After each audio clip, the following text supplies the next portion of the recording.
তাদের বিশ্বাস ভিন্ন, তাদের শরীয়ত ভিন্ন, কালিমা ভিন্ন, মসজিদ ভিন্ন, ইবাদতগাহ ভিন্ন, কবরস্থান ভিন্ন, সামাজিক আচার আচরণ ভিন্ন, সম্পর্কের ভিত্তি ভিন্ন, তাদের সোর্স আইডিওলজিক্যাল সোর্স এটাও ভিন্ন, তাদের কিতাব ভিন্ন, তাদের নবী ভিন্ন। এসব কিছু এই কথাই বুঝায় যে কাদিয়ানী এটা পৃথক আলাদা সম্প্রদায়, এরা মুসলিম উম্মাহর অন্তর্ভুক্ত না। অতএব তারা যে ভিন্ন আলাদা এটা কোরআন দ্বারা প্রমাণিত করার প্রয়োজন নাই, এমনি বোঝা যায়। হাদিস দিয়ে প্রমাণিত করার প্রয়োজন নাই, এমনি বোঝা যায়। কেউ যদি ইতিহাস বোঝে, কেউ যদি সামাজিকতা বোঝে, কেউ যদি বাস্তবতা বোঝে, তাহলে সে এই সিদ্ধান্তেই উপনীত হবে যে কাদিয়ানী সম্প্রদায় একটা ভিন্ন সম্প্রদায়। আল্লাহ সুবহানাহু ওয়া তাআলা আমাদেরকে মুসলিম হিসেবে মুসলিম ঘরে জন্ম দিয়েছেন, অনেক বড় নিয়ামত। আমাদেরকে মুসলিম হিসেবে সৃষ্টি করেছেন, মুসলিমের ঘরে জন্ম দিয়েছেন, সেই হিসাবে আমাদের কিছু দায়িত্ব আছে, কর্তব্য আছে। এর মাঝে প্রথম যে দায়িত্ব সেটা হলো যে ইসলামকে বোঝা, ইসলাম কি জিনিস, ঈমান কি জিনিস, এটা বোঝা হচ্ছে প্রথম দায়িত্ব। আমি একজন মুসলিম, তো আমাকে ইসলাম বুঝতেই হবে। আমি একজন মুমিন, তো আমাকে ঈমান বুঝতেই হবে। ইসলাম কি জিনিস আমি যদি না জানি, ঈমান কি জিনিস সেটা যদি না বুঝি, তাহলে আমি নিজে সঠিক ইসলাম ধারণ করলাম কি করলাম না, এটাও তো আমি নিশ্চিত ভাবে বুঝতে পারবো। এই জন্য প্রথম দায়িত্ব হলো আমার এটা, যে ঈমান বোঝা, ইসলাম বোঝা। ঈমান এবং ইসলামের মাঝে প্রথম কাজ যেটা, সেটা হলো ঈমান এবং ইসলামের সাথে সংশ্লিষ্ট আকীদা বোঝা, বিশ্বাস। যেমন আমার ইসলাম এটা নির্ভর করবে আমার বিশ্বাসের উপর। আমার বিশ্বাস সহি, আমার আকীদা সঠিক বিশুদ্ধ, তো আমার ঈমানও সঠিক বিশুদ্ধ, আমার ইসলাম ঠিক আছে। আর যদি আমার বিশ্বাস, আমার আকীদা যদি ভুল হয়, আমার আকীদা যদি বেদাত পদ্ধতির মতো হয়ে যায়, আমার আকীদায় যদি কোনো গলদ থাকে, কোনো ভ্রষ্টতা থাকে, ভুল ভ্রান্তি থাকে, তাহলে বুঝতে হবে যে আমার ঈমানও নষ্ট হয়ে যাচ্ছে, আমার ইসলামও নষ্ট হয়ে যাচ্ছে। ইসলাম ও ঈমান দাঁড়িয়ে আছে হলো আকীদার উপরে। আকীদা যেমন হবে আপনার ইসলাম ওরকম হবে, আপনার ঈমান ওরকম হবে। আর আমরা জানি যে বর্তমান বিশ্বে বিভিন্ন ভাবে আকীদা, ঈমান, ইসলাম এই শব্দগুলোর ভুল প্রয়োগ হচ্ছে, ভুল ভাবে ব্যবহার করা হচ্ছে। ইসলামের নাম নেওয়া হচ্ছে কিন্তু ভুল ব্যাখ্যা দেওয়া হচ্ছে, ঈমানের নাম নেওয়া হয় কিন্তু ঈমানের ভুল ব্যাখ্যা দেওয়া হচ্ছে, আকীদার শিরোনামেই ভুল আকীদার শিক্ষা দেওয়া হচ্ছে। তাহলে চিন্তা করেন যে যদি বিশ্বের বিভিন্ন জায়গায় বা আমাদের দেশে বিভিন্ন ভাবে আমাদের কাছেই ভুল আকীদার বার্তা প্রচারের চেষ্টা করা হয়, ইসলাম ও ঈমানের নাম নিয়ে ভুল কিছু শেখানোর চেষ্টা করা হয়, তাহলে আমাদের দায়িত্ব আরো বেড়ে যায়। শুধু একতরফা ঈমান, ইসলাম আর আকীদার বিষয় জানলেই হবে না, বরং ঈমানের বিপক্ষে যারা কথা বলে তাদের সম্পর্কে জানতে হবে, ইসলামের বিপক্ষে যারা কথা বলে তাদের সম্পর্কে জানতে হবে, আকীদাকে যারা বিকৃতি করছে, আকীদার বিপক্ষে যারা কথা বলছে তাদের সম্পর্কে জানতে হবে। তাহলে যখন আমাকে ভুল বোঝাবে, ভুল ইসলাম আমার সামনে উপস্থাপন করা হবে, আকীদার পুরো বিষয়কে ভুল ভাবে উপস্থাপন করা হবে, তখন আমি সাবধান করে ধরতে পারবো যে এটা তো সহি আকীদা না। এই ব্যাখ্যা, এই বিশ্লেষণ, এই যুক্তি, এই কথা, এই বার্তা গ্রহণ করলে তো আমার ঈমান নষ্ট হয়ে যাবে, আমার ইসলাম নষ্ট হয়ে যাবে। এই জন্য শুরু থেকেই ইসলাম সম্পর্কে জানতে হবে, ইসলামকে কেন্দ্র করে যারা ষড়যন্ত্র করে ভুল ব্যাখ্যা দেয় সেটাও জানতে হবে। আমরা ছোট বাচ্চাকে আমরা শিখাই ওযু শিখাই, একদম ছোট দেয় বাচ্চাকে ওযু শিখাই, যে ওযুর ফরজ কয়টি। সাথে সাথে ওযুর ফরজ শেখানোর পরে আমরা শিখাই যে ওযু নষ্ট হয় কি কি কারণে। একই সাথে কিন্তু আমরা শিখাই, ওজোর নিয়মও শিখাই, ওজোর নষ্ট হওয়ার কারণও শিখাই, নামাজের নিয়মও শিখাই, নামাজ নষ্ট হওয়ার কারণও শিখাই।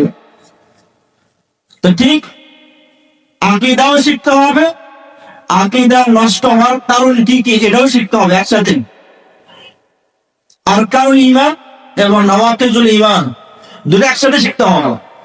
যে ঈমান পূর্ণ হওয়ার জন্য, ঈমান যথাযথ হওয়ার জন্য, ঈমান মুকাম্মাল হওয়ার জন্য কি কি দিক দরকার, এটা যেভাবে আমরা মুখস্থ করে ঈমানের মুজমাল, ঈমানের মুফাসসাল বা বিভিন্ন ভাবে আমরা বিভিন্ন শিরোনামে ঈমানের কথাগুলো মুখস্থ করাই, সাথে সাথে আমাদের মুখস্থ করিয়ে দিতে হবে যে এই ঈমান নষ্ট হয় কখন।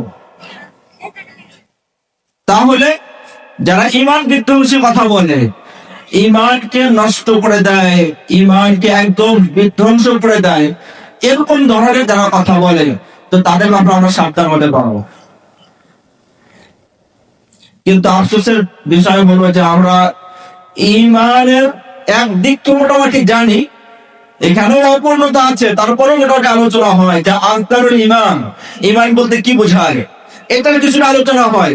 কিন্তু ঈমান নষ্ট হয় কখন, ইসলাম নষ্ট হয় কখন, আকীদা নষ্ট হয় কখন, কিভাবে, কি কি কারণে, কি কি শব্দে, এই বিষয় সম্পর্কে আমাদের আলোচনা করতে হবে। এটাও দার্সান নিয়ম তান্ত্রিক ভাবে আমাদের করা দরকার। বর্তমানে আমরা দেখছি ওলামায়ে কেরাম একটি আকীদার একটি অংশ নিয়ে, গুরুত্বপূর্ণ একটা বিষয় নিয়ে সোচ্চার, বিভিন্ন ভাবে ওনারা আওয়াজ তুলছেন, কথা বলছেন, যেটা আকীদায়ে খাতমে নবুয়ত। আকীদায়ে খাতমে নবুয়ত বিষয়ে ওলামায়ে কেরাম এখন কথা বলছেন এবং এটাকে কেন্দ্র করে বিভিন্ন দাবি দাওয়া জানাচ্ছেন। তো আকীদায়ে খাতমে নবুয়ত জিনিসটা কি, এবং এটার সাথে কাদিয়ানী একটা সম্প্রদায় আছে, তাদের সম্পর্কটা কি, এই ক্ষেত্রে আমাদের অবস্থান কি হবে, তো এই বিষয় সম্পর্কে ইতিবাচক নেতিবাচক উভয়টা দুদিক থেকে আমাদের জানানো হতো। তো আকীদায়ে খাতমে নবুয়তের খুবই সহজ সরল ব্যাখ্যা হলো এটা, যে রাসূল করিম সাল্লাল্লাহু আলাইহি ওয়াসাল্লাম মুহাম্মদ ইবনে আব্দুল্লাহ সাল্লাল্লাহু আলাইহি ওয়াসাল্লাম, যিনি মক্কায় জন্মগ্রহণ করেছেন, মদিনায় ইন্তেকাল করেছেন, তো ওনার ইন্তেকালের মাধ্যমে নবুয়তের দরজা বন্ধ হয়ে গেছে, আর কোন ব্যক্তিকে নবুয়ত দেওয়া হবে না। খাতমে নবুয়ত মানে নবুয়ত শেষ হয়ে গেছে, আর নবুয়তের কেউ দাবি করতে পারবে না। এটা একটা আকীদা। কোরআনের মাঝে আকীদার আলোচনা হয়েছে, হাদিসের মাঝে আলোচনা হয়েছে। তো আকীদার দলিল যে আলোচনাগুলো আছে সেদিকে আমি যাচ্ছি না, যেহেতু এই আলোচনা অনেক অনেক হয় বা অনেকেই করে না। কিন্তু এই আকীদার সাথে সম্পৃক্ত বর্তমানে যে বিষয়গুলো বেশি আলোচনা হচ্ছে, যে আমরা জানি যে কাদিয়ানী একটা সম্প্রদায় আছে, এই সম্প্রদায়ের প্রতিষ্ঠাতা যে গোলাম আহমদ কাদিয়ানী, এই ব্যক্তি হঠাৎ করে দাবি করে যে সেও নাকি নবী হয়ে গেছে। তাহলে এখানে সমস্যা হয়ে গেল।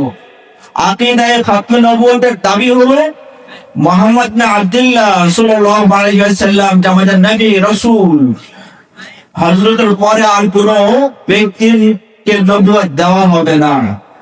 কিন্তু এই মির্জা গোলাম আহমদ সে দাবি করলো যে তাকে নবুয়ত দেওয়া হয়েছে।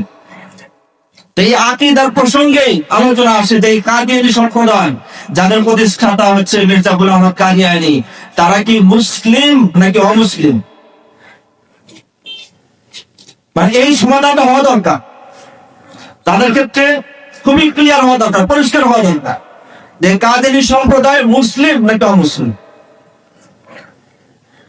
এখন খুবই স্বাভাবিক, ওলামায়ে কেরাম বারবার বলছেন, কোরআনের আয়াত থেকে, হাদিস থেকে, ইজমা থেকে দলিল দিয়ে কথা বোঝাচ্ছেন যে কাদিয়ানী এবং তার অনুসারী যারা আছে তারা অমুসলিম, তারা মুসলিম না, মুসলিম উম্মাহর অন্তর্ভুক্ত না। কিন্তু দুঃখের বিষয় হলো যে কোরআন থেকে, হাদিস থেকে, কোরআনের প্রায় 100টি দলিল, হাদিস থেকে অনেক 200-র ঊর্ধ্বে দলিল, ইজমা আরো কত ভাবে এই বিষয়ে রচনা তৈরি করা হয়েছে, বক্তব্য আছে, আলোচনা করা হয়েছে। খুবই অল্প সময়ের মাঝে প্রচুর রচনা লেখা হয়েছে। দারুল দেওবন্দের সাবেক মুহতামিম হাকিমুল ইসলাম তারিক সাহেব রাহিমাহুল্লাহ উনি চমৎকার একটা কথা বলেছেন যে যখন কি মির্জা গোলাম আহমদ কাদিয়ানির এই ফিতনা ব্যাপকভাবে চলে পড়ল এবং দারুল দেওবন্দ থেকে আল্লামা শাহ কাশমিরি রাহিমাহুল্লাহ উনি এটার বিপক্ষে ব্যাপকভাবে কাজ শুরু করলেন, তো কারি সাহেব রহমাল্লাহ বলছেন যে মাত্র 2-3 বছরের মাঝে প্রায় 18-19টা কিতাব লেখা হয়ে গেছে, গবেষণা ধর্মী কিতাব লেখা হয়ে গেছে। এটা বোঝানোর জন্য যে কাদিয়ানী এবং তার সম্প্রদায় মুসলিম না। কোরআনের ভিত্তিতে, কোরআনে আলোকিত তারা মুসলিম না, হাদিসের আলোকিত তারা মুসলিম না, ইজমা আলোকিত তারা মুসলিম না। প্রচুর লেখা হয়েছে, কিন্তু এত লেখার পরেও যখন নাকি দাবি জানানো হয় যে এদেরকে অমুসলিম ঘোষণা করা হয়, তখন দেখা যায় যে প্রগতিশীল কিছু বুদ্ধিজীবী আছে, বিশেষ করে সেকুলার মাইন্ডের কিছু ব্যক্তি আছে, যারা নিজেদের নাম মুসলিম বা নিজেরা মুসলিম হিসেবে পরিচয় দেয়, কিন্তু চিন্তার চেতনায় সেকুলার, চিন্তার চেতনায় এমন যে আসলে সব ধর্মের ক্ষেত্রে সে নিরপেক্ষ হয়ে থাকবে, কোন ধর্মের বিপক্ষে যাবে না, ইত্যাদি ইত্যাদি। তাদের মুসলিম হওয়ার পরে কিভাবে সেকুলার হয়, আশ্চর্য ব্যাপার। তার মুসলিম হলে তো এক ধর্মের পক্ষে চলে আসবো, সে অন্য ধর্মের ক্ষেত্রে কিভাবে নিরপেক্ষ থাকবে।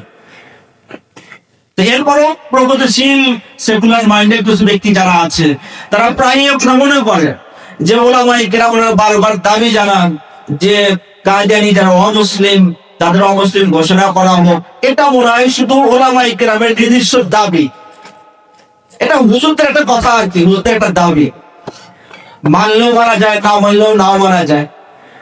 এভাবে তারা বিষয়টাকে উপস্থাপন করার চেষ্টা করে।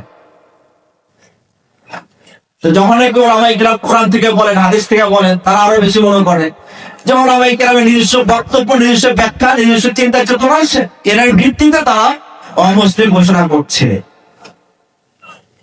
তো এই জন্য আমাদের এই বিষয়টা বোঝা দরকার যে কাদিয়ানী যে অমুসলিম, তারা যে একটা আলাদা সম্প্রদায়, তারা যে একটা ভিন্ন একটি জামাত, ভিন্ন একটা সভ্যতা তৈরি করেছে, তো এই বিষয়টা শুধু কোরআন থেকে প্রমাণিত তা নয়, শুধু হাদিসের আলোকেই বোঝা যায় এরকম না, বরং যারা প্রগতিশীল যারা আছে তারাও যদি ইতিহাসের ভিত্তিতে বিষয়টা বিশ্লেষণ করে, তারাও যদি সমাজ বিজ্ঞানের ভিত্তিতে বিষয়টা বিশ্লেষণ করে, তারাও যদি বাস্তবতার আলোকে বিষয়টা দেখে, তো তারা এই সিদ্ধান্তে উপনীত হবে যে কাদিয়ানী একটা ভিন্ন সম্প্রদায়, আলাদা সম্প্রদায়, এরা মুসলমান মাঝেও অন্তর্ভুক্ত না। অর্থাৎ কিছুক্ষণের জন্য যদি আমরা মেনেও নিই যে ঠিক আছে, আমরা কোরআন থেকে বুঝাবো না, হাদিস থেকে বুঝাবো না, ইসলাম উদ্ধৃতি এখানে দেবো না, তারা কিন্তু প্রকৃতিকে বিশ্বাস করে, বাস্তবতাকে বিশ্বাস করে, সামাজিক বিষয়গুলোকে তারা খুব বেশি গুরুত্ব দেয়। তো ঠিক আছে, আমরা বাস্তবতার আলোকে বিষয়টা বিশ্লেষণ করতে চাই, আমরা সামাজিক যে সকল ভিত্তি আছে, ক্রাইটেরিয়া আছে, এটার ভিত্তিতে আমরা বিশ্লেষণ করতে চাই, ইতিহাসের ভিত্তিতে বিশ্লেষণ করতে চাই যে ইতিহাস কি বলে, সমাজ কি বলে, বাস্তবতা কি বলে। আর সে ভিত্তিতে যদি কথা প্রমাণিত হয়ে যায় যে কাদিয়ানী ভিন্ন সম্প্রদায়, তাহলে তাদেরকে ভিন্ন বলতে বাধা করে। আমরা জানি যে সম্প্রদায় এই শব্দ আমাদের কাছে অপরিচিত না, পরিচিত শব্দ। বাংলাদেশের মাঝে অনেকগুলো সম্প্রদায় আছে এবং পুরা বিশ্বের মাঝে অনেক শত শত সম্প্রদায় আছে। অতএব এই সম্প্রদায় শুরু হয় কিভাবে, একটা সম্প্রদায়ের উত্থান পতন কিভাবে হয়, একটা সম্প্রদায়ের সূচনা উত্থান কিভাবে হয়, এই বিষয়গুলো নতুন না, অনেক পুরাতন।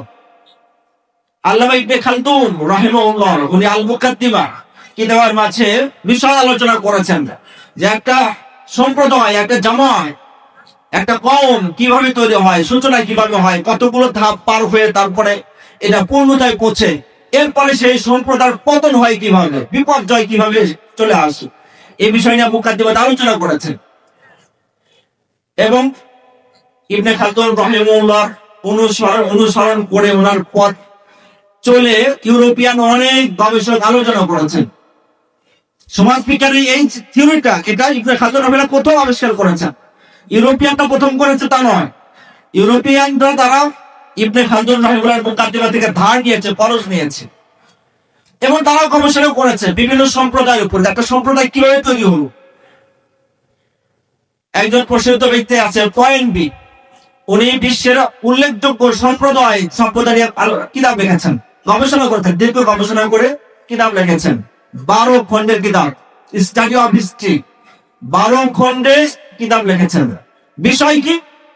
এটাই যে একটা সম্প্রদায় তৈরি হয় কিভাবে, সূচনা হয় কিভাবে, একটা সম্প্রদায় তৈরি হয় কিভাবে, সূচনা হয় কিভাবে, এবং আস্তে আস্তে এটা পূর্ণতায় পৌঁছে কিভাবে, এবং এর মাঝে পতন এবং বিপর্যয় অবক্ষয় কিভাবে তৈরি হয়ে যায়, এই বিষয়টা গবেষণা করেছে। তো তারা এই সমাজ বিজ্ঞানী যারা আছে বা সম্প্রদায় এবং সম্প্রদায় যারা গবেষণা করেছে, তারা যে সকল স্কেল, যে সকল ক্রাইটেরিয়া দাঁড় করেছেন, যে এই উপাদানগুলো থাকলে, এই স্তম্ভ, এই ক্রাইটেরিয়া স্কেল থাকলে একটা সভ্যতাকে ভিন্ন সভ্যতা বলা হয়, একটা সম্প্রদায়কে ভিন্ন সম্প্রদায় বলা হয়। সেই স্কেল, সেই মাপকাঠির ভিত্তিতেও যদি কেউ কাদিয়ানী সম্প্রদায়কে বিশ্লেষণ করে, ব্যাখ্যা করে, তাহলে এটাই রেজাল্ট হবে যে এরা পৃথক সম্প্রদায়, পৃথক সভ্যতা। এটা মানে কোরআন থেকে ব্যাখ্যা করা হয়তো প্রয়োজনীয় হবে না, তাদের মানে বাস্তব যে সকল ভিত্তিগুলো আছে, উপাদানগুলো আছে, এগুলো নিয়ে বিশ্লেষণ করলে হয়েছে। যদি ইতিহাস যদি কেউ খুব গভীরভাবে দেখে, তাহলে এই কথা বোঝা যাবে যে কাদিয়ানী সম্প্রদায় তারা পৃথক, আলাদা, ভিন্ন একটা সম্প্রদায়, ভিন্ন একটা জামাত, মুসলিম উম্মাহর অন্তর্ভুক্ত না। ইতিহাস থেকে আমরা উদাহরণ দিতে পারি। আমাদের কাছাকাছি ইতিহাসের উদাহরণ হলো ইহুদি এবং খ্রিস্টান সম্প্রদায়। আমরা জানি যে খ্রিস্টান একটা ভিন্ন সম্প্রদায় এবং ইহুদি ভিন্ন সম্প্রদায়, এবং এটাও জানি যে ইহুদিরা কিন্তু মুসা নবী আলাইহিস সালাম, মুসা আলাইহিস সালাম নাম ব্যবহার করে, আর খ্রিস্টানরা ঈসা আলাইহিস সালাম নাম ব্যবহার করে। তাহলে ইহুদিরা নবীর নাম ব্যবহার করে, নবীর প্রতি যে কিতাব নাযিল করা হয়েছে তাওরাত, সেই তাওরাতের নাম ব্যবহার করে, এবং তাদের দাবি অনুযায়ী তারা তাওরাত অনুসরণ করে, যদিও বা তাদের কাছে প্রকৃত তাওরাত এখন অবশিষ্ট নেই। খ্রিস্টান যারা আছে তারাও কিন্তু ঈসা আলাইহিস সালামের নাম ব্যবহার করে, এবং ঈসা আলাইহিস সালামকে যে কিতাব দেওয়া হয়েছে ইনজিল, সেই ইনজিলের অনুসরণ করার কথাও বলে, এবং তাদের রচিত যে বাইবেল আছে সেই বাইবেল অনুসরণ করার কথাও বলে। এখানে প্রশ্ন যে ইহুদিরা তারা নবীর নাম ব্যবহার করছে, তাওরাত এই শব্দ ব্যবহার করছে, খ্রিস্টানরা ঈসা আলাইহিস সালামের নাম ব্যবহার করছে, এরপরে ঈসা আলাইহিস সালাম ইনজিলের কথাও বলে। এরপরেও তারা কিভাবে ভিন্ন সম্প্রদায় হলো, এই রহস্য আমাদের কাছে স্পষ্ট হয়ে যায়, তাহলে ইতিহাসের ভিত্তিতেও এটা প্রমাণিত হয়ে যাবে যে কাদিয়ানী যারা আছে তারা মুসলিম উম্মাহর অন্তর্ভুক্ত না, তারা ভিন্ন সম্প্রদায়, ভিন্ন জামাত। কোরআনের মাঝে আমরা জানি যে কোরআনের মাঝে নবীদের পরিচয় দেওয়া যে হয়েছে যে শব্দগুলোর মাঝে, তার মাঝে একটি শব্দ হচ্ছে ইসলাম। নবীদের পরিচয় দেওয়া হয়েছে ভাবে যে ওনারা মুসলিম ছিলেন, মানে বিগত যত নবী এসেছেন প্রত্যেক নবী কিন্তু মুসলিম ছিলেন। নূহ আলাইহিস সালাম সম্পর্কে পরিচয় দেওয়া হয়েছে উনি মুসলিম ছিলেন, ইব্রাহিম আলাইহিস সালামের পরিচয় দেওয়া হয়েছে উনি মুসলিম ছিলেন, এমনকি হযরত মূসা আলাইহিস সালাম ওনার সম্পর্কে যে আয়াত নাযিল হয়েছে, এই আয়াতগুলো দেখলে বোঝা যায় যে উনি নিজে মুসলিম ছিলেন, ওনার প্রকৃত অনুসারী যারা আছে তারাও মুসলিম ছিলেন। তার কারণে এক আয়াতের মাঝে মূসা আলাইহিস সালাম ওনার কওমকে সম্বোধন করে বলছে যে ফাআলাইহি তাওয়াক্কালু, আল্লাহর উপরে তোমরা ভরসা করো, তাওয়াক্কুল করো, ইন কুনতুম মুসলিমিন, যদি তোমরা মুসলিম হও। তাহলে মূসা আলাইহিস সালাম নিজের কওমকে বলছে তুমি যদি মুসলিম হও তাহলে আল্লাহর উপর ভরসা করো। তার মানে এই আয়াত থেকে বোঝা যায় যে উনি মুসলিম হওয়ার দাওয়াত দিতেন, নিজে মুসলিম ছিলেন, কওমকে মুসলিম হওয়ার দাওয়াত দিতেন। অতএব মূসা আলাইহিস সালামের পরিচয় উনি মুসলিম, ওনার প্রকৃত অনুসারীদের পরিচয় ওনারা মুসলিম ছিলেন। তাহলে মূসা আলাইহিস সালাম যদি মুসলিম হন, ওনার প্রকৃত অনুসারী যারা আছে তারাও যদি মুসলিম হয়, তাহলে বর্তমানে ইহুদিরা কি মুসলিম হওয়া দরকার ছিল না? কিন্তু কোরআনে যখন বর্তমানে ইহুদিদের সম্পর্কে কথা বলে, ইহুদিদেরকে যখন এটি অ্যাড্রেস করে, সম্বোধন করে, তখন কিন্তু ইয়াহুদ শব্দ বলে, মুসলিম বলে না। আল্লাযিনা হাদু শব্দ বলে, আল ইয়াহুদ বলে। কিন্তু মুসলিম বলেন। তাহলে কোরআনের এই বাস্তবতা থেকে বুঝে আসে যে মুসা নবীর নাম বললেই সে মুসলিম হয়ে যাবে তা নয়, তাওরাতের নাম বললেই সে মুসলিম হয়ে যাবে তা নয়, বরং যদি মুসা আলাইহিস সালামের মূল আকীদা, মূল দাওয়াত যদি ধারণ করে তাহলে সে মুসলিম হবে। আর ওনার মূল আকীদার দাওয়াত যদি ধারণ না করে, ওনার আকীদা এবং দাওয়াত যদি বিকৃত করা হয়, অপব্যাখ্যা করা হয়, তাহলে তারা আর মুসলিম থাকবে না, ভিন্ন সম্প্রদায় মানে ইহুদি সম্প্রদায় হয়ে যাবে, বনি ইসরাইল সম্প্রদায় হয়ে যাবে। তাহলে কোরআনও কিন্তু আকীদা, বিশ্বাস, দাওয়াতের ভিত্তিতে ভাগ করেছে। যারা সঠিক আকীদায় আছে, সঠিক বিশ্বাসে আছে, তারা মুসলিম। আর যারা ভুল ব্যাখ্যা, বিকৃত আকীদার উপরে আছে, দাওয়াতকে নষ্ট করেছে, ভ্রষ্ট হয়েছে, তারা কিন্তু মুসলিম না, তারা ইহুদি সম্প্রদায়। এমনকি এক আয়াতের মাঝে আরো আশ্চর্য ধরনের একটা উপস্থাপনা এসেছে। তাওরাতকে কেন্দ্র করে আয়াতটি এসেছে যে তাওরাতের মাঝে হেদায়েত আছে, নূর আছে, তাওরাতের মাঝে বিচারের ব্যবস্থা আছে। আর তাওরাতের ভিত্তিতেই নবীগণ ওনারা বিচার করেন। ইয়াহকুমু বিহা আন-নবিয়্যুন, যত নবী আছেন মুসা আলাইহিস সালামের পর থেকে নিয়ে সব নবী ওনারা তাওরাতের ভিত্তিতে বিচার করতেন। তাহলে তাওরাতের ভিত্তিতে বিচার করতেন কারা? আম্বিয়ায়ে কেরাম। কোন আম্বিয়ায়ে কেরাম, কোন নবী? এই নবীর পরিচয় দেওয়া হয়েছে আয়াতের মাঝে, আল্লাযিনা আসলামু, অর্থাৎ ওই সকল নবী যারা মুসলিম, যারা ইসলাম ধারণ করেছেন, আল্লাহর সামনে আত্মসমর্পণ করেছেন। তাহলে ইসলাম শব্দ দিয়ে বনি ইসরাইলের নবীদের পরিচয় দেওয়া হল। কিন্তু আয়াতের পরে অংশে বলা হয়েছে যে নবীগণ ওরা তাওরাতের ভিত্তিতে বিচার করবেন। এই বিচারটা প্রয়োগ করবেন কার উপর? তো কার উপর প্রয়োগ করবেন? এটার জন্য শব্দ এসেছে যে লিল্লাযিনা হাদু, মানে বিচার করবেন তাদের উপর প্রয়োগ করবেন যারা ইহুদি, ভিন্ন সম্প্রদায়। তার মানে এই আয়াতের থেকে ইঙ্গিত আছে কথা যে নবী এবং রাসূল ওনারা যে দাওয়াত নিয়ে এসেছেন, এই দাওয়াত এই ইহুদিরা বিকৃত করেছে, নষ্ট করেছে, সেই আকীদাকে তারা নষ্ট করেছে, সেই আকীদাকে ধারণ করতে পারে নাই। এই জন্য নবী মুসলিম, সম্প্রদায় ইহুদি হয়ে গেছে। তাহলে কোরআনের ভাষায়ও বোঝা গেল যে কেউ কোনো নবীর নাম নিলেই সে মুসলিম হয়ে যায় তা না, কোন নবীর কিতাবের নাম বললে সে মুসলিম হয়ে যাবে তা নয়, বরং আকীদা ঠিক আছে কিনা, দাওয়া ঠিক আছে কিনা, এটা হচ্ছে একটা ভিত্তি হয়ে যাবে। ঈসা আলাইহিস সালাম উনি তাওহীদের দাওয়াত দিয়েছেন, উনি তাওরাতের দাওয়াত দিয়েছেন। কিন্তু ঈসা আলাইহিস সালাম যখন কি এই দুনিয়া থেকে চলে গেছেন, আসমানে চলে গেছেন, তো চলে যাওয়ার পরে ওনার দাওয়াতকে বিকৃত করা হয়েছে, নষ্ট করা হয়েছে। ঈসা আলাইহিস সালাম কি ছিলেন? আয়াত থেকে বোঝা যায় উনি নিজে মুসলিম ছিলেন এবং ঈসা আলাইহিস সালাম আশেপাশে যারা আছে হাওয়ারি, তারাও মুসলিম ছিলেন। যখন এই হাওয়ারিদেরকে বলা হয়েছে যে তোমরা ঈমান গ্রহণ করো, তো তারা বলেছিল আমান্না, আমরা ঈমান গ্রহণ করলাম, ওয়াশহাদ বিআন্না মুসলিমুন, এবং হাওয়ারিরা বলেছে যে আপনি সাক্ষী রাখেন যে আমরা মুসলিম। তাহলে ঈসা আলাইহিস সালাম মুসলিম ছিলেন, হাওয়ারিরা মুসলিম ছিলেন। তো এই আয়াত থেকে বোঝা যায় যে ঈসা আলাইহিস সালাম মুসলিম, হাওয়ারিরা মুসলিম। অতএব বর্তমান খ্রিস্টান যারা আছে তারা মুসলিম হবে এমন হওয়ার দরকার ছিল। কিন্তু কোরআন যখন বর্তমান খ্রিস্টানদের সম্বোধন করেছে, অ্যাড্রেস করেছে, তখন বলেছে আন-নাসারা, নাসারা সম্প্রদায়, খ্রিস্টান সম্প্রদায়, এই শব্দে এদেরকে সম্বোধন করা হয়েছে। তাহলে কোরআন থেকে বোঝা যায় যে এদের নবীর নাম ব্যবহার করলে হবে না। তারা যেহেতু নবীর দাওয়াতকে নষ্ট করেছে, সেই তাওহীদ থেকে সরেছে, তৃতীয়বাদে বিশ্বাসী হয়ে গেছে, অতএব তারা আর মুসলিম নয় না, এখন তারা নাসারা হয়ে গেছে, ভিন্ন সম্প্রদায় হয়ে গেছে, ভিন্ন আলাদা জামাত হয়ে গেছে, আলাদা একটা গোষ্ঠী হয়ে গেছে। তারা মুসলিম উম্মার মাঝে তাকে আর শামিল করা যাবে না, অন্তর্ভুক্ত করা যাবে না। তাহলে কোরআনের এই বাস্তবতার, কোরআনের যে এই মাপকাঠি, এটার উপর বর্তমান কাদিয়ানী সম্প্রদায়কে রাখেন। কাদিয়ানী সম্প্রদায় তারা আমাদের নবীর কথা বলে, কোরআনের কথা বলে, হাদিসের কথা বলে, কিন্তু কোরআনের আকীদাকে তারা মানে না। আমাদের নবী রাসূল সাল্লাল্লাহু আলাইহি ওয়াসাল্লাম আকীদা, বিশ্বাস তারা মানে না, সেই দাওয়াত তারা গ্রহণ করে নাই।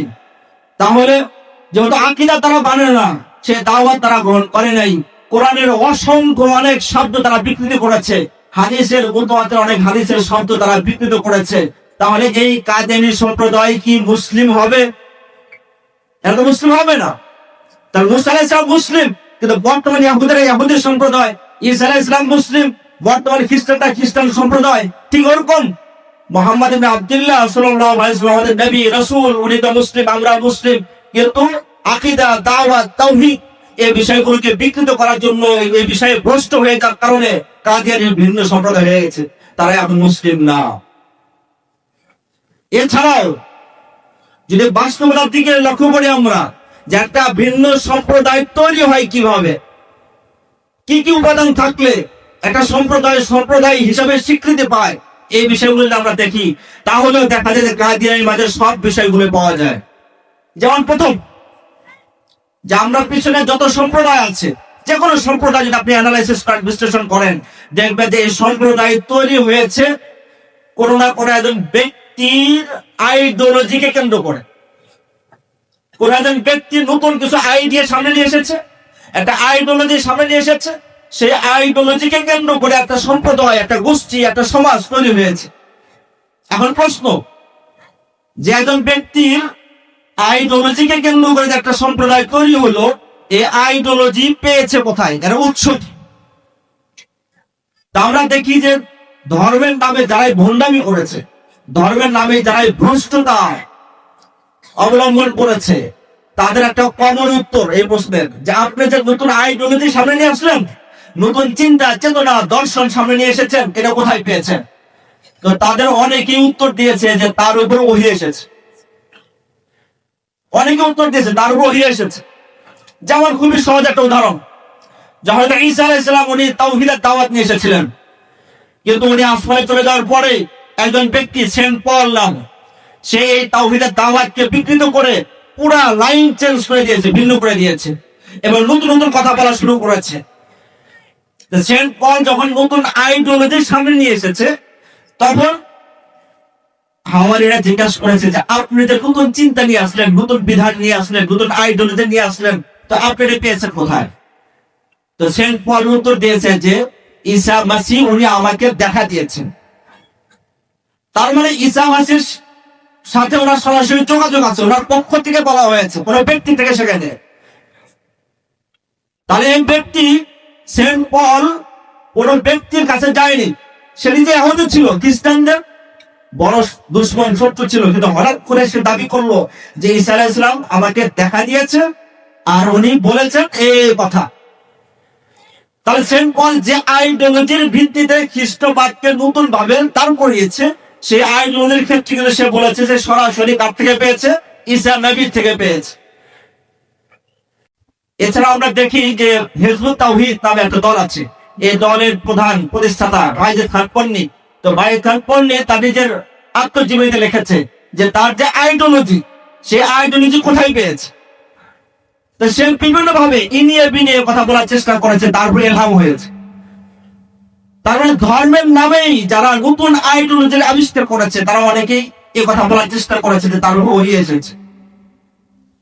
যাই হোক, রাসূল কারীম সাল্লাল্লাহু আলাইহি ওয়াসাল্লামের ইন্তেকালের পরে তো ওহী বন্ধ হয়ে গেছে, অতএব কেউ ওহীর দাবি করলে সে মিথ্যা দাবি হলো, এটা তো স্পষ্ট। এরপরেও গোলাম আহমদ কাদিয়ানী যে হতো দাবি করেছে যে তার দাওয়াত, তার যে চিন্তা চেতনা, তার যে আইডিওলজি, এটার ভিত্তি হচ্ছে ওহী। তো এখান থেকে একটা বিষয়ে পার্থক্য হয়ে যায় যে আমরা মুসলিম উম্মাহ, আমাদের আইডিওলজি, আমাদের চিন্তার ভিত্তি হলো মুহাম্মদ ইবনে আব্দুল্লাহ এবং কোরআন এবং হাদিস, আর কাদিয়ানীদের আইডিওলজির ভিত্তি হলো ওহী। তাহলে উভয় জামাতের উৎস গ্রন্থ, ভিত্তি, সোর্স, এটা কি এক না ভিন্ন? স্বাভাবিক ভিন্ন। আর খুব সহজে বুঝে আসে যে কারো যদি আইডিওলজি ভিন্ন হয়ে যায়, কারো যদি আইডিওলজির সোর্স ভিন্ন হয়ে যায়, তাহলে পরবর্তী জীবন কিন্তু ভিন্ন হয়ে যাবে। আমরা জানি যে একই পরিবারে দুই ভাইয়ের চিন্তা ভিন্ন, আইডিওলজি ভিন্ন, দুই ভাইয়ের মুরব্বী পরামর্শ দাতা ভিন্ন, তো দুই ভাই একসাথে থাকলেও কিন্তু জীবন ভিন্ন হয়ে যায়। তো ঠিক মুসলিম উম্মাহর চিন্তা চেতনার উৎস কোরআন সুন্নাহ, আর কাদিয়ানীদের চিন্তা চেতনার উৎস হচ্ছে তাদের মতো করে ওহী। তাহলে এক কিভাবে হোক? এটা ভিন্ন সম্প্রদায় হওয়ার সবচেয়ে বড় আলামত এটা যে তারা ভিন্ন। অতএব তাদেরকে একসাথে রাখলে অন্যায় হবে, বরং এটাই ন্যায় হবে যে তাদেরকে ভিন্ন হিসেবে, অমুসলিম হিসেবে ঘোষণা দেওয়া হোক, তাদেরকে পৃথক সম্প্রদায় হিসেবে ঘোষণা দেওয়া হোক, এটাই ন্যায় হোক। তো কাদিয়ানি অনেক জায়গা, অসংখ্য জায়গাতে দাবি করেছে যে তার কাছে ওহী আসে। বাস্তবে তো সে মৃত্যু, বাস্তব ওহী নয়, ওহীর দাবি করেছে। এক জায়গায় সে বলেছে যে দাওয়া কি বুনিয়াদ ওহী হ্যায়, তার যে দাবি, এই দাবির মূল ভিত্তি যে ওহী, যে ওহী তার কাছে আসে। এবং তার কাছে কত ওহী আসে চিন্তা করে দেখেন, যে একবার দুইবার যদি ওহী আসতো, যদি আল্লাহর সাথে, সে বলছে আল্লাহর সাথে মুকালামা হয়, আল্লাহর সাথে মুখাতাবা হয়, আল্লাহর সাথে কথা হয়, তো একবার দুইবার কথা বললে তো একটা দুইটা আইডিওলজি আসতো। কিন্তু যদি বারবার কথা হয়, এত বেশি কথা হয়, কাদিয়ানির দাবি অনুযায়ী যে সব ওহী যদি লেখা হতো তাহলে 20 খণ্ড হয়ে যেত। তাহলে চিন্তা করে দেখেন, যে ব্যক্তি 20 খণ্ড পরিমাণ আইডিয়া, চিন্তা, চেতনা ভিন্ন সোর্স থেকে নিয়েছে, সে ব্যক্তি কিভাবে মুসলিম থাকতে পারে? সে ব্যক্তি কিভাবে মুসলিম উম্মার মাঝে অন্তর্ভুক্ত হতে পারে? তার সবকিছু তো পরিবর্তন হয়ে যাবে। তো যার কারণে কাদিয়ানি একটা পৃথক আলাদা সম্প্রদায়, এটাই বাস্তবতার দাবি। এটা দ্বিতীয় নাম্বার, যে ভিন্ন সম্প্রদায় যারা আছে তাদের সাধারণত নিজস্ব গ্রন্থ আছে, নিজস্ব কিতাব আছে। যেমন মুসলিম উম্মাহ তাদের কোরআন আছে, খ্রিস্টান তাদের বাইবেল আছে, ইহুদি তাদেরও বাইবেল আছে, তাওরাত জবুর ইনজিল বিকৃত আকারে হলেও তারা মানে তাদের তালমুদ আছে, তাদের নিজস্ব গ্রন্থ আছে, কিতাব আছে। তাহলে বোঝা গেল যে একটা ভিন্ন সম্প্রদায় একটা আলামত হলো যে তাদের কাছে ভিন্ন আলাদা কিতাব থাকতে হয়।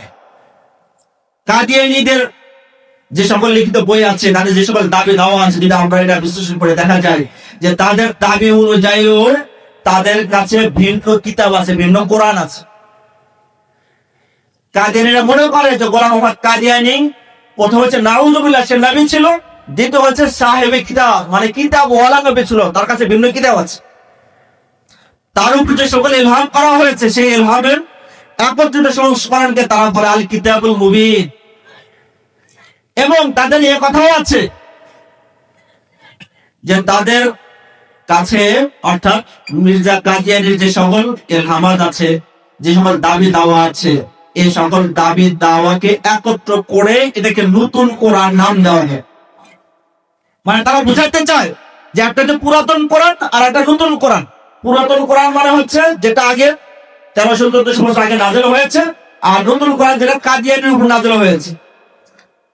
আর অনেকটা এরকম তারা খ্রিস্টানদের উপমা দিয়েছে, যে খ্রিস্টান যারা আছে তাদের যে বাইবেল আছে, এই বাইবেলের দুটো চ্যাপ্টার আছে, দুটো অংশ আছে। একটা হচ্ছে ওল্ড টেস্টামেন্ট, অর্থাৎ মুসা আলাইহিস সালাম থেকে নিয়ে ঈসা আলাইহিস সালাম পর্যন্ত যতগুলো পুস্তিকা আছে, এই পুস্তিকার সমন্বয়ে এটাকে বলা হয় ওল্ড টেস্টামেন্ট। আর একটা ঈসা আলাইহিস সালামের জীবনীকে কেন্দ্র করে বা সেন্ট পলের চিঠিপত্রকে কেন্দ্র করে একটা চ্যাপ্টার তৈরি হয়েছে, এটাকে বলা হয় নিউ টেস্টামেন্ট। একই বাইবেলের মাঝে দুটা chapter, old testament, new testament. তো তারা দাবি জানিয়েছে যে এভাবে একটা গ্রন্থ রচনা করা হোক, যেখানে প্রথম চ্যাপ্টার হবে পুরাতন কোরআন আর নতুন চ্যাপ্টার হবে হচ্ছে কাদিয়ানীর কোরআন। তাহলে বোঝেন, যারা কথা বলে যে তাদের নিজস্ব কিতাব আছে, এবং নিজস্ব কিতাব একটি দুটি নয় বরং 20 খণ্ড হয়ে যায়, এরকম বড় বিশাল কিতাব আছে। এবং যারা এটা মনে করে যে কোরআন হচ্ছে ওল্ড টেস্টামেন্ট হয়ে গেছে, আর কাদিয়ানীর কাছে যে ইলহাম গুলো করা হয় সেটা নিউ টেস্টামেন্টের মতো, তো তারা তো অবশ্যই কথা দাবি করে যে তারা ভিন্ন সম্প্রদায়, তাদের ভিন্ন কিতাব আছে। তো চিন্তা করে দেখেন যে যাদের ভিন্ন কিতাব আছে, যাদের আইডিওলজির জন্য ভিন্ন সোর্স আছে, তারা কিভাবে মুসলিম উম্মার অন্তর্ভুক্ত হবে? বরং বাস্তবতার দাবি এটাই যে তারা পৃথক আলাদা সম্প্রদায়, তারা পৃথক আলাদা জামাত, তাদেরকে পৃথক করে দেওয়াটাই হচ্ছে বাস্তবতার দাবি, ইতিহাসের দাবি, এটাই যৌক্তিক দাবি। আর তারা যদি মুসলিম উম্মার মাঝে থাকে, তাদের উপরই জুলুম হবে। তারা পৃথক হয়ে যাওয়ার সব ধরনের উপযোগিতা পূর্ণ করার পরও পৃথক বলা হচ্ছে না, তো তাদের উপরই জুলুম হবে। এই জন্য তাদের উপরে ইনসাফ করতে হলে এই ঘোষণা করে দেওয়া দরকার যে তারা পৃথক সম্প্রদায়, আলাদা সম্প্রদায়। এরপরে আসেন যে পৃথক সম্প্রদায়ের আরেকটা আলামত হলো যে তাদের কাছে নিজস্ব দিন থাকে, ধর্ম থাকে। প্রত্যেক সম্প্রদায়ের কাছে নিজ নিজ ধর্ম আছে, দিন আছে। এখানে মাঝে একটা কথা বলি যে অনেক সময় তারা বলে, কাদিয়ানীরা বলে অনেক সময় যে আমরা তো কোরআন মানি, আমরা তো হাদিস মানি। তাহলে আমরা মানি না কিভাবে বোঝা গেল? তো এখানে একটা মৌলিক কথা মনে রাখবেন যে তারা কোরআনের ওই কথা মানে যেটা তাদের ওই নিউ টেস্টামেন্টের সাথে মেলে। মানে গোলাম আহমদ কাদিয়ানীর ইলহামের সাথে যেটা মেলে সেই অংশ মানে, আর যেটা মেলে না ওটা মানে না। তাহলে এখানে কোরআন মানা হলো না, বরং ইলহামকেই মানা হলো। যেমন কাদিয়ানির কথার আগেকেই মানে, তার মানে কাদিয়ানির কথাকেই মানে, এর বাইরে মানে না। হাদিস তো মানি না। কাদিয়ানি নিজে বলেছে যে হাদিস দিয়ে আমার বদলিল দিয়ে লাভ নাই, বরং আমি হাদিস কোনটা ঠিক কোনটা ঠিক সেটা আমি বলবো, আমার উপর ওহী আসতে আমি বলবো। তো কাদিয়ানি তো হাদিস মানেই না, কোরআনের মাধ্যমে ওই অংশটাই মানে যে অংশটা তাদের সাথে মিলে যায়। অর্থাৎ তারা যদি বলে আমরা কোরআন মানে হাদিস মানি, এই কথাটা প্রভাবিত হবেন না, বরং উত্তর দিয়ে দিবেন যে তোমরা ওভাবে মানো যেভাবে তোমরা বুঝো, ওভাবে মানো যেভাবে তোমাদের গোলাম আব্দুল কাদেরী বলেছে, ওভাবে মানো যেভাবে তোমাদের নতুন কোরআনে আছে। তোমরা সরাসরি ভাবে খোলা দিলে তোমরা কোরআন মানো না। তো পৃথক সম্প্রদায় আরেকটা আলামত হলো যে তাদের কাছে ভিন্ন দিন থাকবে, ইসলাম থাকবে, ধর্ম থাকবে।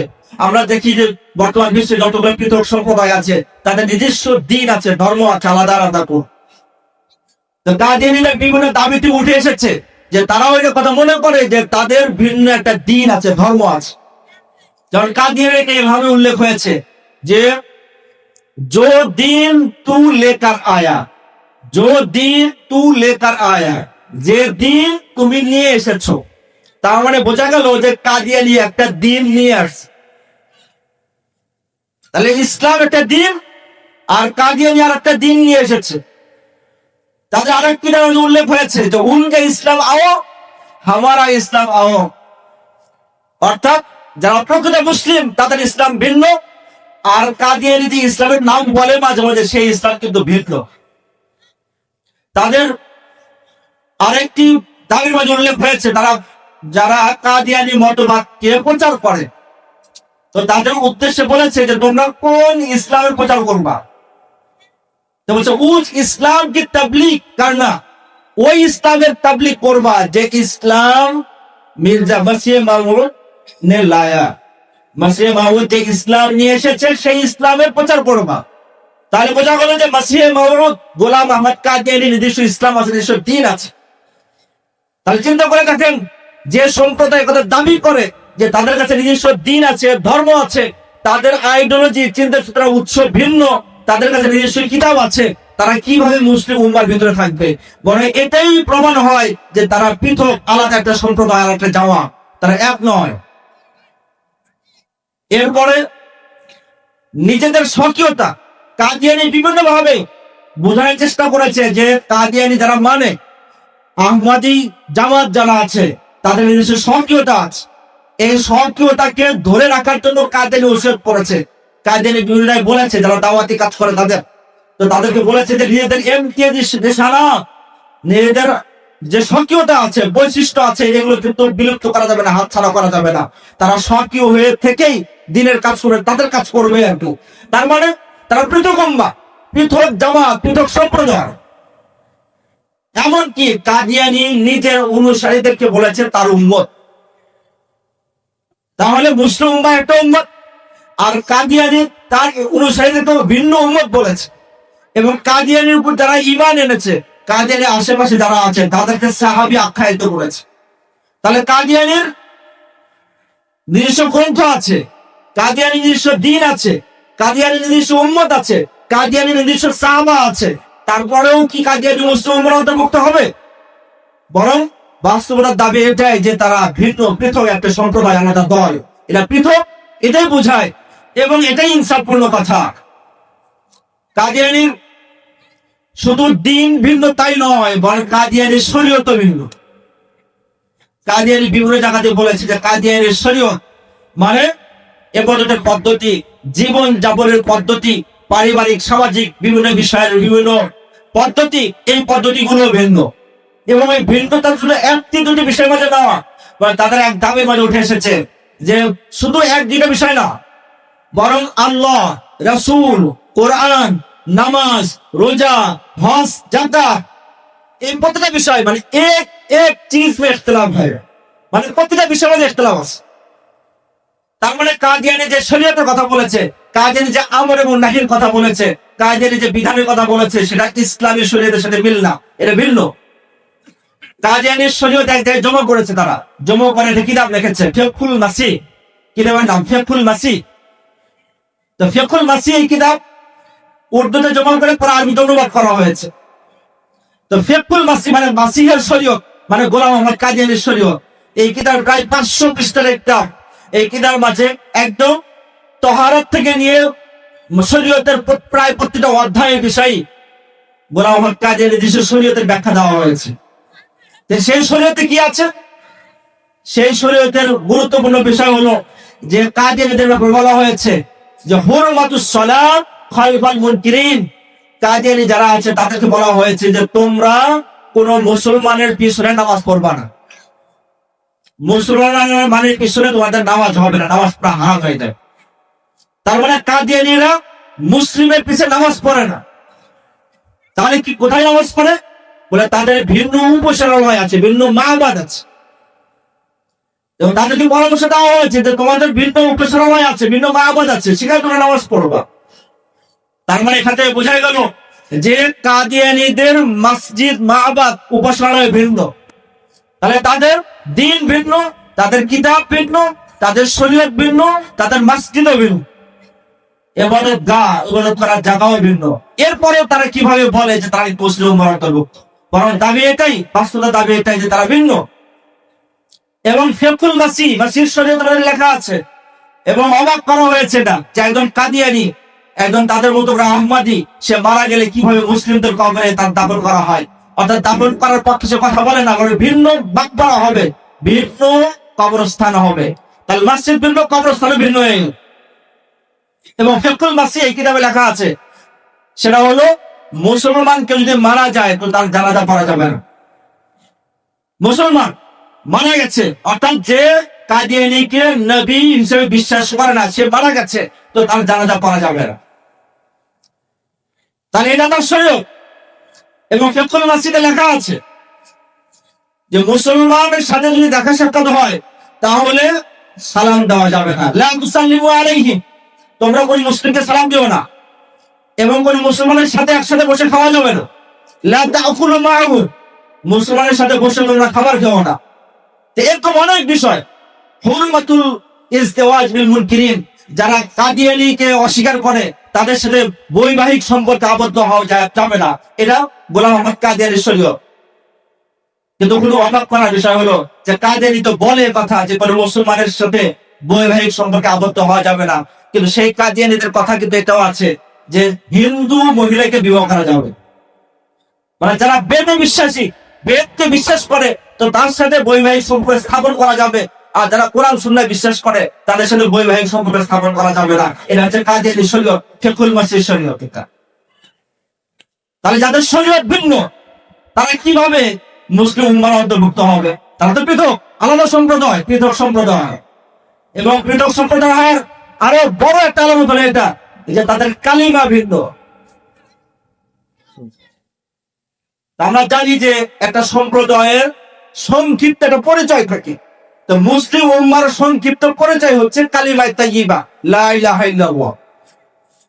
লা ইলাহা ইল্লাল্লাহ বললেই বোঝা যায় সে মুসলিম, সংক্ষিপ্ত পরিচয়। আর কাদিয়ানীদের কিন্তু কালিমা ভিন্ন। তো ভিন্ন হওয়ার দুই অর্থ, একটা হলো যে শব্দ ভিন্ন হয়ে যাবে, আর একটা হলো শব্দ এক কিন্তু অর্থ ভিন্ন।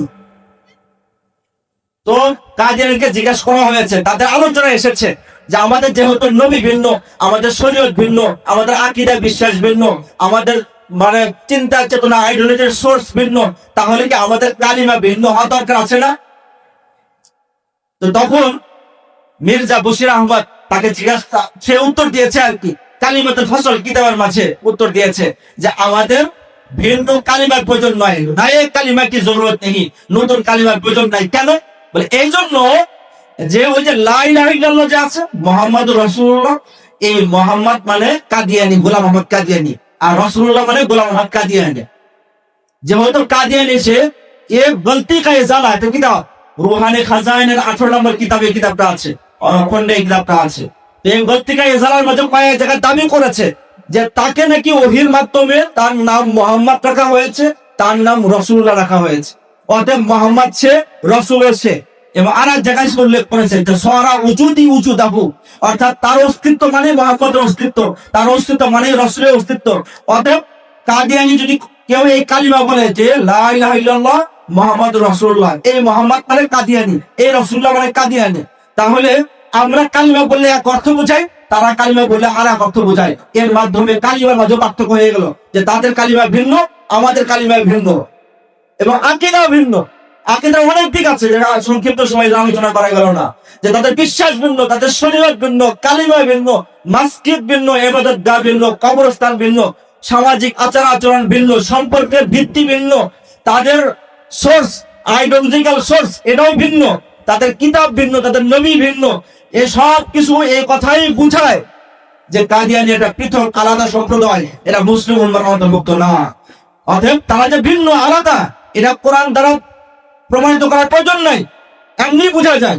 হাদিস দিয়ে প্রমাণিত করার প্রয়োজন নাই, এমনি বোঝা যায়। কেউ যদি ইতিহাস বোঝে, কেউ যদি সামাজিকতা বোঝে, কেউ যদি বাস্তবতা বোঝে, তাহলে সে এই সিদ্ধান্তেই উপনীত হবে যে কাদিয়ানী সম্প্রদায় একটা ভিন্ন সম্প্রদায়। আল্লাহ তাআলা আমাদেরকে এই বিষয়টা বোঝার তৌফিক দান করেন এবং নিজ নিজ জায়গা থেকে এই আওয়াজ তোলার তৌফিক দান করেন যে কাদিয়ানী একটা ভিন্ন সম্প্রদায়, অতএব তাদেরকে ভিন্ন সম্প্রদায় হিসাবেই বসবাস করার জন্য বাধ্য করা হোক, ঘোষণা দেওয়া হোক। আল্লাহ তাআলা তৌফিক দান করেন। ওয়া মা আলাইনা ইল্লাল বালাগ।